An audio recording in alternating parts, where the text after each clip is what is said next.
In my last life, I always seemed to miss connecting with Harry. After lots of ups and downs, we finally got married.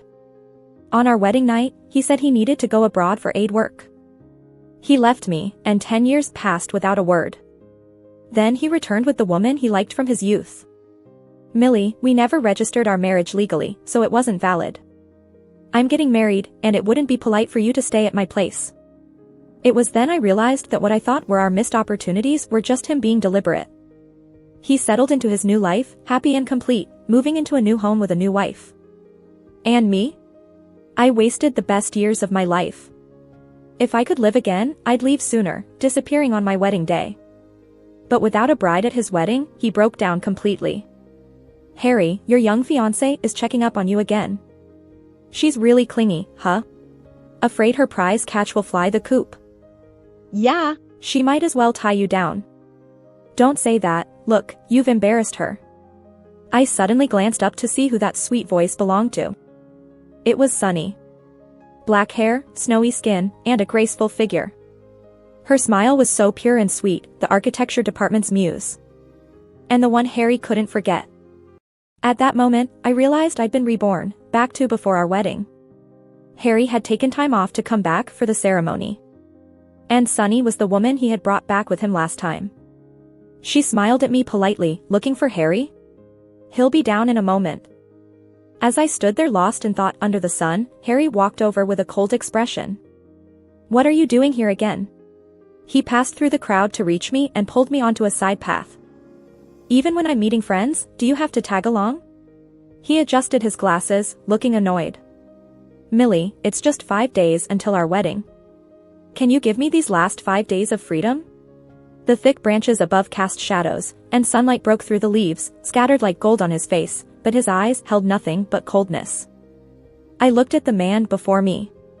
The love of my life for 18 years. Handsome and youthful now, but who could know what kind of heart lay beneath? Ruthless and callous. I looked down, smiled faintly. I'm sorry, Harry. I won't bother you anymore. I turned to leave, but Harry grabbed my arm again. What are you upset about now? I already agreed to marry you, what more do you want? I turned abruptly, shaking off his hand. Harry looked a bit shocked, then his disdain grew deeper. Millie, if you keep acting up, maybe we should just cancel the wedding. I took a deep breath, swallowing my anger, hurt, spite, and all the bitterness. The way he treated me in my last life, I would return it the same way this time. So, when I spoke again, my tone was soft, with a bit of grievance in my eyes. I'm not acting up. I just wanted your opinion on some wedding details, that's why I came. Before I could finish, Harry waved me off. I don't care. I've said it before, do whatever you like. Alright, I won't bother you with the details then. Maybe it was because I seemed obedient, or maybe there was some small amount of guilt in his heart. Harry suddenly reached out to pat my hair. Alright, I'll come home early for dinner tonight. I put on a delighted face. Okay, I'll wait for you. Harry chuckled, but quickly his smile faded into a frown. I pretended not to notice, happily leaving. I walked far away before squatting under the trees, letting the tears fall. At dinner, Harry came back, but not alone. He brought Sunny with him. In my past life, he hid his feelings, and I had no idea he liked Sunny. This time, before our wedding, it was clear he couldn't control his emotions. Sunny was all smiles as she greeted everyone in Harry's family, giving each a beautifully wrapped gift. Sunny was beautiful, elegant, perfect next to tall, handsome Harry. And me, I felt like an outsider. Millie, this is for you. Congratulations on your wedding with Harry. Sunny approached, handing me a gift.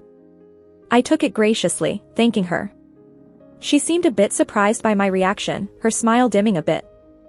Millie, go get dinner ready. Harry's mom naturally instructed me, as she had countless times before. I set down the gift and showed my finger bandaged with a band-aid. I spoke casually, I cut my hand by accident this morning, I can't cook tonight. Max rolled his eyes, so delicate, a small cut and you can't cook?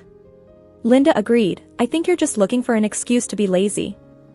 Harry's mom glanced at me, then smiled, Millie is about to be a bride, brides can be delicate. Guess I'll have to be the old lady in the kitchen then. Sunny hurriedly offered to help. Auntie, I'll assist since Millie's hand is hurt. That's not right, you're our guest. It's okay, Auntie, I'm only lending a hand. Soon, Sunny came out with a dish. Millie, can you take the plate? I need to help Auntie peel onions. She naturally called me over, and I stood, reaching for the dish. But before I touched it, it flipped over. Hot fish fell all over Sunny, especially on her bare leg, instantly scalding it red. She exclaimed and crouched, covering her leg, tears in her eyes. Millie, did you do it on purpose? Harry was furious, pushing me aside. I stumbled and fell, landing on the floor. My hand landed in the sticky fish bones piercing my skin. My forehead hit the table edge hard. Harry gently helped Sunny up before turning to me coldly. Aren't you going to apologize to Sunny? Fighting the pain, I wobbled to my feet. Blood dripped from my palm, staining my dress. Harry seemed taken aback, but soon his coldness returned. Millie, apologize. Harry, it's okay, Millie didn't mean not to catch the plate. Sunny tugged his sleeve, softly advising. Millie, didn't you hear me? I said, apologize to Sunny. What if I refuse? Then I'll immediately call off the wedding.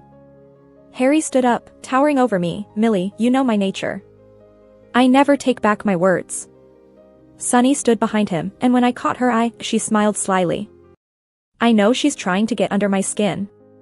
She doesn't want me to apologize. She wants the wedding called off. She wants to marry Harry. She doesn't want to marry someone she doesn't love. She's been through a lot. She only got what she wanted the second time around. But I didn't give her what she wanted. Fine, I apologized. I pursed my lips, tears welling in my eyes. My face was a mix of grievance and fear. And at that moment, when I apologized, Harry noticeably took a sigh of relief. Though quickly, he put his cold face back on. Don't let this happen again. He took the first aid kit Max handed over. Gave me a cold glance. The wedding is in a few days, keep yourself in check. I lowered my head, silently shedding tears. A look of timid fear.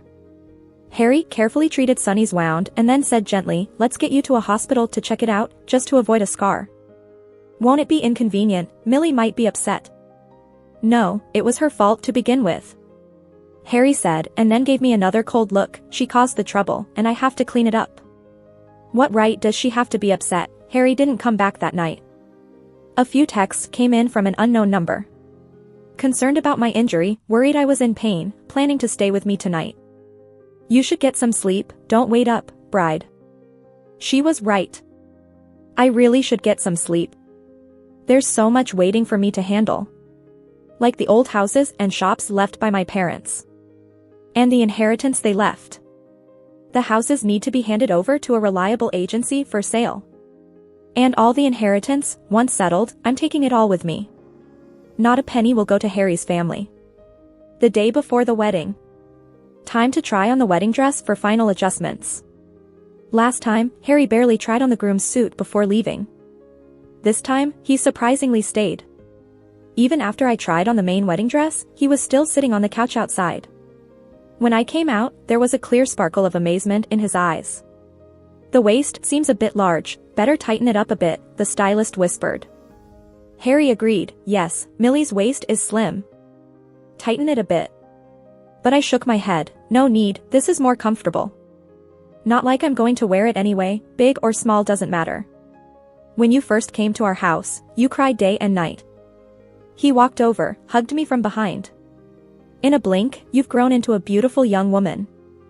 Millie, we're getting married. He lowered his head, his eyes full of emotion, wanting to kiss me. But I raised my hand to block him. There's someone here. I feigned shyness. Harry chuckled, quite pleased. Then wait until the wedding night, he whispered in my ear. And I lowered my head, smiling silently with irony. The night before the wedding, the bride and groom shouldn't meet. I didn't have a family home, so I stayed at a hotel. When Harry dropped me off downstairs, his phone rang. It was probably Sunny calling. He seemed a bit distracted. I deliberately showed a jealous and aggrieved look. Harry raised an eyebrow. All right, tomorrow's the wedding. Don't give me an attitude over trivial things. Then come pick me up early tomorrow. I looked up at him, eyes filled with anxiety and expectation. Harry was clearly flattered. "I'll come at the auspicious time, don't worry," he said and then hurried off. I turned and went upstairs. Did a final check on my bank card and passbook, made a few calls to the agency. Then showered and went to bed. Slept dreamlessly. Harry, however, had a bit of insomnia. He dozed off for a bit as dawn approached. But he inexplicably dreamt of Millie. In the dream, it was her trying on the wedding dress from yesterday. Every smile, every motion, was beautiful. In his negligence, Millie had quietly transformed into a beautiful young woman. Her waist was slim, her skin was fair, not as tall as Sunny, but cute and delicate. Unlike Sunny's thinness, she carried a youthful innocence and a healthy fullness.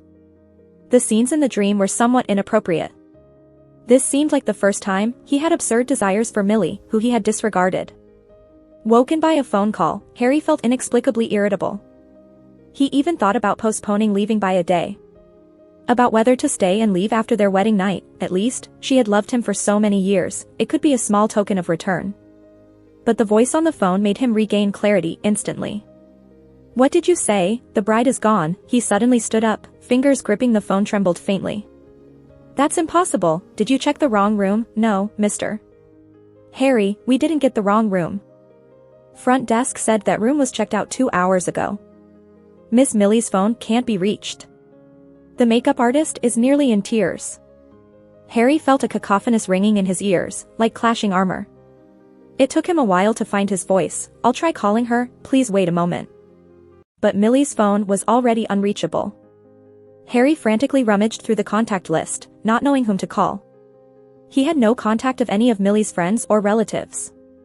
He knew nothing about her. Over the years, she had tirelessly followed in his footsteps. He had long presumed she was firmly in his grasp. So, even at this moment, he refused to believe Millie dared to leave him. Harry hastily threw on clothes, driving himself to the hotel. On the way, he was so worried and upset that he ran 2 red lights.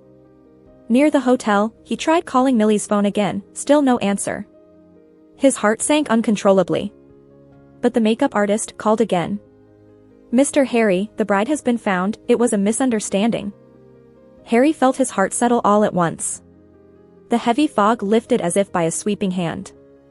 The car screeched to a stop by the roadside. His voice trembled slightly. "Say that again." "Mr. Harry, the bride was found.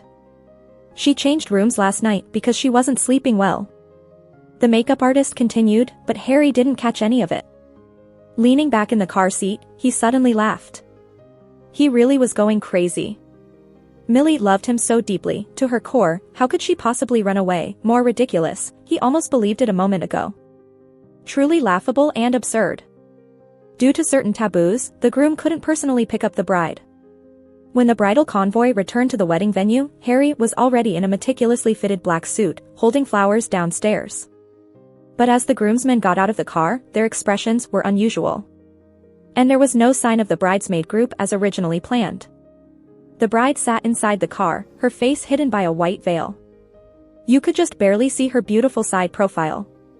Harry originally thought he wouldn't be too excited. After all, marrying Millie was something he always felt a bit reluctant about. But for some reason, the moment he saw the bride in the car, a ripple of emotion stirred inside him.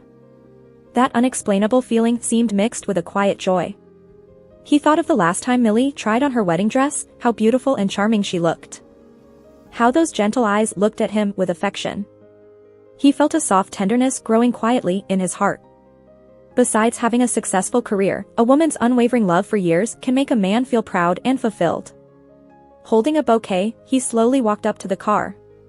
His groomsmen, all old school friends, watched him, wanting to say something but staying silent. The car door opened, and Harry held out his hand to Millie.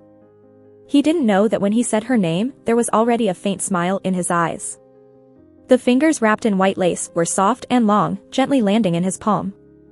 Harry immediately held on. But the moment he took hold, a strange feeling arose in his heart.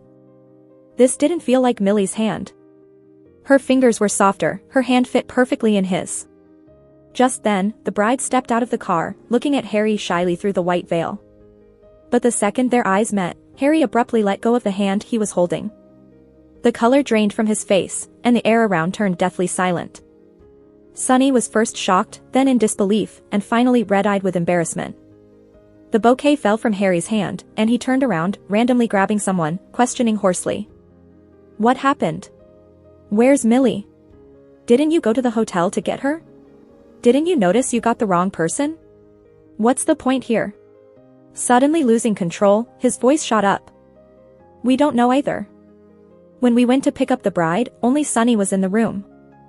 Yeah, we never even saw Millie. Harry turned, eyes fixed on the makeup artist. Didn't you say the bride was found? This is what you call found? Mr. Harry, this has nothing to do with me. The makeup artist was about to cry. She was just working. How could she know? If Sunny hadn't said she'd take full responsibility, she wouldn't dare make such a lie. She just wanted to earn some money. Harry, it's my arrangement. Sunny got out of the car and stood straight, her eyes red, but expression calm and composed. Millie is missing, and the wedding is about to start. I didn't want you to be embarrassed, so I came up with this idea. If you want to blame someone, blame me. Leave everyone out of it. As she said this, her head slightly lowered, tears she held back fell. Sunny sadly smiled. I like you too much, that's why I acted foolishly. Harry, how about going with the flow? Haven't you always liked me? Besides, Sunny shares your interests, isn't she better than Millie? On a big day like this, she throws a tantrum and just leaves. Do you want to bring her back like some grand procession? Imagine the drama in the future. Time is running out, Harry, make a decision. Everyone started talking at once. Sunny gradually stopped sobbing, looking at Harry, her eyes held a faint sense of hope. Harry stood motionless for a long time before slowly turning to look at everyone. Sunny, in her white wedding dress, looked beautiful. He couldn't deny, they indeed shared interests. Spending so much time together, he did have feelings for Sunny. But he was always clear that the person he wanted to marry was Millie. He'd already considered Millie his wife. Even if he started to feel subtly that Millie wasn't good enough for him anymore. He still never thought of breaking off the engagement. He let her believe she had a higher status. But Harry never imagined that he wouldn't make up his mind to dump Millie. He fulfilled his promise to marry her, even if keeping from her his plans of going abroad. He decided he'd leave a few days later, give her a proper wedding night. With any luck, she'd have a child. That way, she could establish herself at home. He thought he'd repaid the favor to her family and returned her years of affection. Now, with Millie disappearing before the wedding, Harry couldn't understand. How dare she cause such chaos, just because he got a bit closer to Sunny? Because he'd taken Sunny's side that day when she got burned? How did Millie have the courage to mess with him like this? Wasn't she afraid the marriage would be entirely off? Or did she think she could manipulate him, relying on her family's grace? Harry had never been so angry and lost control. He even thought, why not just marry Sunny, as his friends suggested? But somehow, looking at the pretty and graceful Sunny in front of him, in a wedding dress picked by Millie, she was taller but slimmer, making the waist loose, the front empty. He couldn't help but remember how Millie looked trying on her dress yesterday, standing before him, her figure curvy and elegant. He was truly amazed. Millie usually dressed plainly in loose, casual clothes. He never knew she could be so beautiful when dressed up. Harry. Sunny whispered softly, seeing him standing there without moving. But Harry suddenly reached out, pulled off the groom's boutonniere, and threw it to the ground. Millie's not feeling well, the wedding's off for now. After speaking, he didn't look at everyone, nor did he glance back at Sunny. He just turned around and walked away. Sunny stood there, shocked. Her face slowly blushing red, with everyone's eyes on her. Some sympathetic, some indignant for her, but mostly they watched her with amusement. Sunny trembled all over, her fingertips freezing, shaking uncontrollably. She'd never faced such humiliation. Even from a modest background, she worked hard to get into NYU. A beauty in the architecture department, she was always the center of attention among male students. Harry was always attentive around her, but it was this very man she looked down upon who publicly disgraced her like this. Why? Why? Sunny yanked off her veil. As tears streamed down her face, she threw the veil onto the ground with force. It wasn't until I boarded the plane to leave that I truly breathed a sigh of relief. The plane soared high above the clouds. I leaned back in my seat and gently closed my eyes. Everything that felt like a nightmare from my previous life came to a temporary end at that moment. I don't know what the road ahead looks like. But I know one thing for sure, that once I stayed away from that ungrateful family, my future would only get brighter. When I was 5, my parents died in an earthquake. In the most critical moment, they pushed Harry out with all their might, saving his life. So, it made perfect sense for the family to take me in as a way to repay the favor. They even arranged a marriage between Harry and me, so I'd have someone to rely on for life. But as I grew up, that debt of gratitude changed dramatically. With Harry's promising future, I became the orphan lucky enough to climb up the social ladder by marrying into Harry's family. Later, when Harry went abroad for reconstruction, I didn't hear from him at all. I sold the house my parents left me to pay for Harry's mom's medical treatment. She was paralyzed for 5 years, and I took care of her meticulously all that time. After, Harry's siblings got married, had kids, and moved on with their lives. Later still, I willingly took out my parents' inheritance. When Linda got married, I gave her $360,000 as dowry support. When she had her daughter, I transferred over $60,000 to help her look good. When she faced domestic violence, I helped her seek justice, fought her divorce case, and personally picked her up with her kid back to her father's house. But when Harry wanted to kick me out, she was the one who sneered and said, "After raising you for years, our debt is long repaid." For paying back the favor, it even cost my brother a lifetime of happiness. If you have any decency, make room for my sister-in-law. Later, when Harry returned with Sunny, it was also their mother and daughter who agreed to the marriage and happily welcomed Sunny while allowing Harry to make me leave.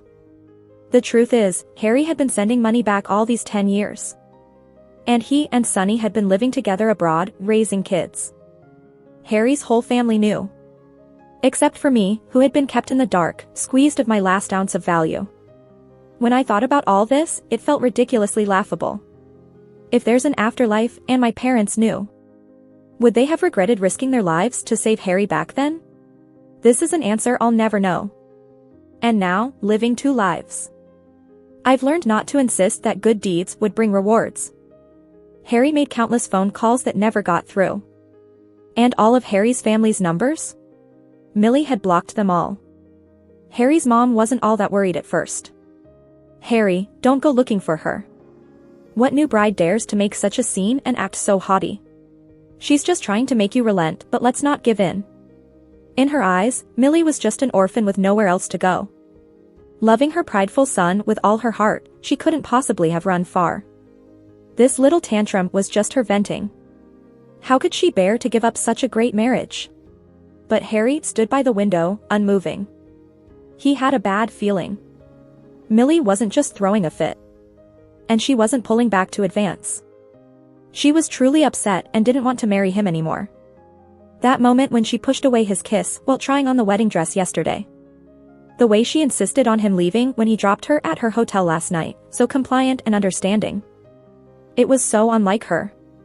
She used to be on edge over any little thing. She'd run to him in tears, upset over every woman around him. She cared about him to a degree that grew tiresome over time. That's why he kept the plans to go abroad from her. His debt was paid, and with a clear conscience, he could go chase the life he wanted. But he never imagined that Millie would be the one to leave first at the wedding.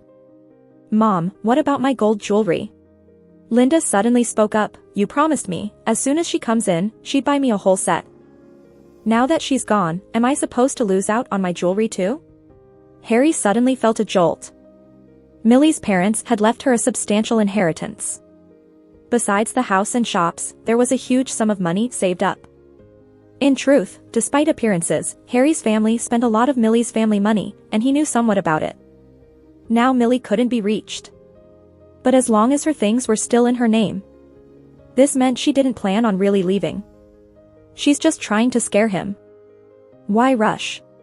"When she comes back asking for your brother's hand, you can ask her for anything you want," Harry's mom said lightly, while Linda still pouted. "Who knows when she'll be back, and what if she doesn't?" "No way, you know how much she likes your brother." "True, if it wasn't for her sincere feelings for my brother, I wouldn't agree to this marriage at all." Harry suddenly turned and said, "Mom, go out and find out now." Find out what? Whether Millie's assets are still there or not. Harry's mom immediately became anxious. "Harry, what do you mean? If they're still there, then she's just having a temper with me. But if they're gone?" He suddenly chuckled self-deprecatingly and stopped talking. However, Harry's mom quickly got it. She couldn't sit still anymore and rushed out. "I'll go find out now." Her few sets of houses and commercial shops, selling them isn't an overnight thing. "Brother, what do you mean? Could Millie actually have run away from the wedding?" Linda immediately panicked. She had already boasted in front of all the cousins. Now, if Millie really ran away, doesn't that mean her jewelry just vanished? Where could she show her face? Harry, however, let out a cold laugh and looked at her. "Why are you in such a panic? Weren't you always against having her as your sister-in-law? Who'd turn down money?" Exactly, who would turn down money? So while Harry's family looked down on Millie, they wouldn't let go of the marriage agreement. And deep down, wasn't he the same as them? Millie had money but nobody to lean on. With her family wiped out in the earthquake, she was hopelessly devoted to him. Marrying her meant her belongings naturally became part of his family's. That's why he felt secure applying for an overseas aid position without worry. Linda was vile and selfish. How was he any different? "Brother, she won't really have left, will she?" Harry walked out without showing any emotions. "I don't know. Brother, if she has really left, what'll we do?"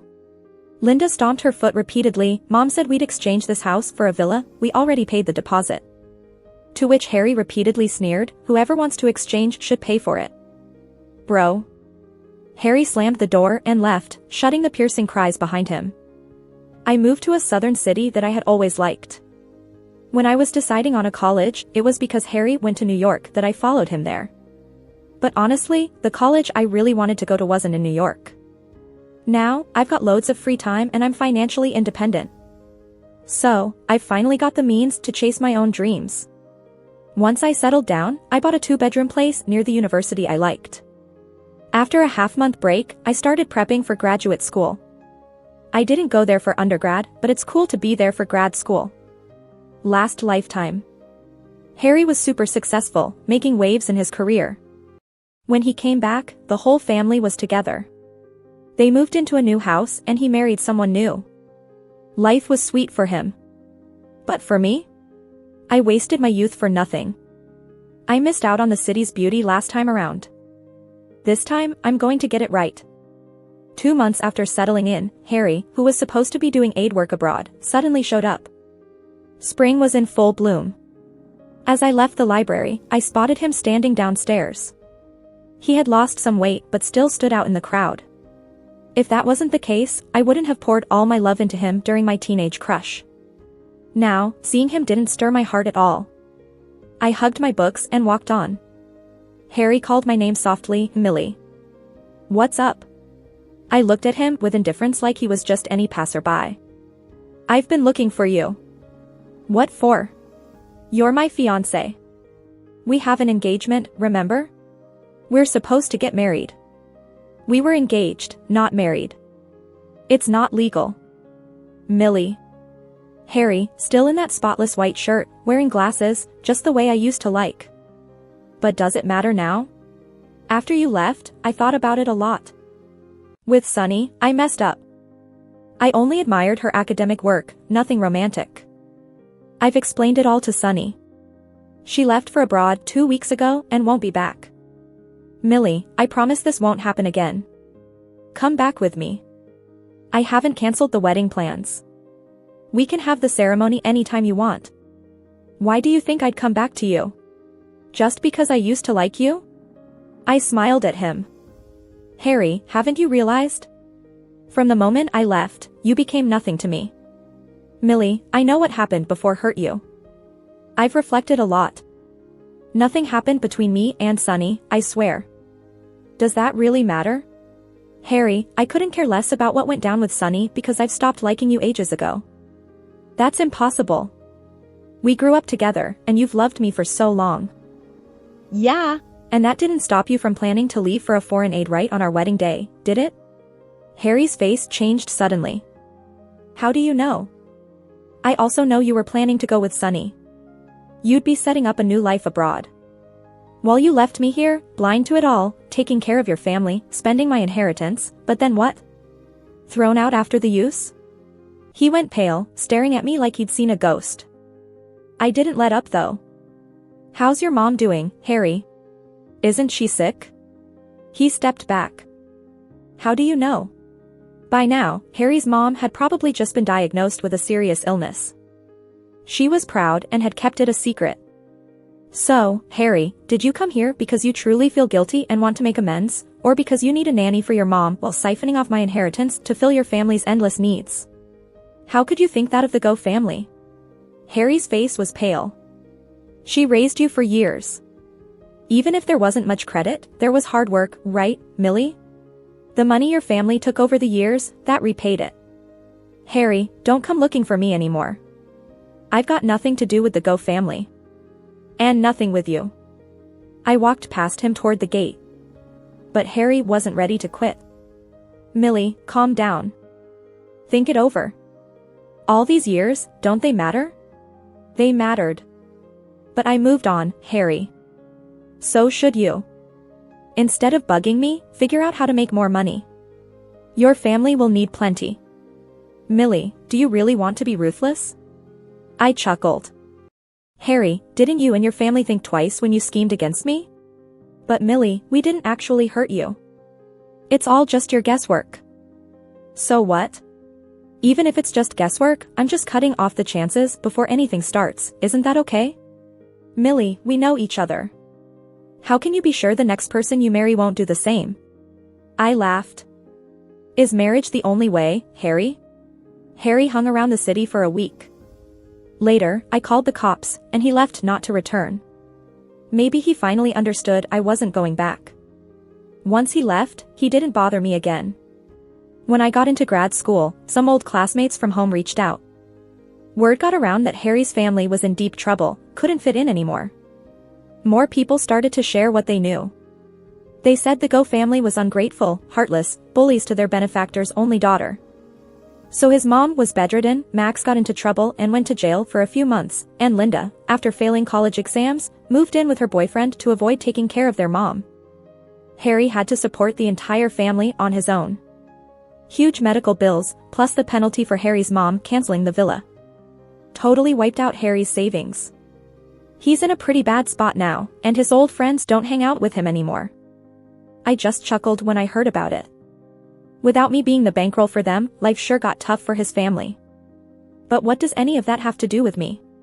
I got my own place, a car, and a sweet savings account. Still enjoying my carefree student days. Maybe I'll meet someone I like in the future. Or maybe not, being on my own isn't too bad either. I'm done with the mess Harry's family is in, they can't bug me anymore. Later, I heard Harry ditched his family and got back with Sunny. They settled in LA. Sunny had a son, and things seemed alright. But a few years down the road, Harry came back on his own, with nothing. He sold everything he could, just left with a crummy rented place. His mom didn't get the treatment and care she needed and passed away last year. Max took off to Myanmar for some scammy business, nobody knows what's become of him. Just then, she smiled at me and said, "Looking for Harry? He's coming down soon." Harry's living alone in that crappy apartment, drinking all the time. The son Sunny had isn't even his. She was just using him to find a cheap dad for the kid. After he worked hard to raise the kid, Sunny went back to the real dad and kicked Harry out. I saw him once when I went back for my parents' anniversary. Barely in his 30s, but with so much gray hair already. Reeking of booze, he just sat there on the street looking lost. People passing by just gave him looks of disgust. Who'd believe he was the same Harry who once had it all? I'm not overly sympathetic. But still, I can't help but feel a bit wistful. Back when we were kids, Harry was so good to me. But we grew up and changed. When I walked past him, he seemed to recognize me. He got excited but then quickly turned away, covering his face. I just acted like I didn't see or recognize him and kept on walking. Another spring comes. The flowers are blooming again. I won't look back. I won't forgive. I'll just keep walking forward, forever in Millie's spring.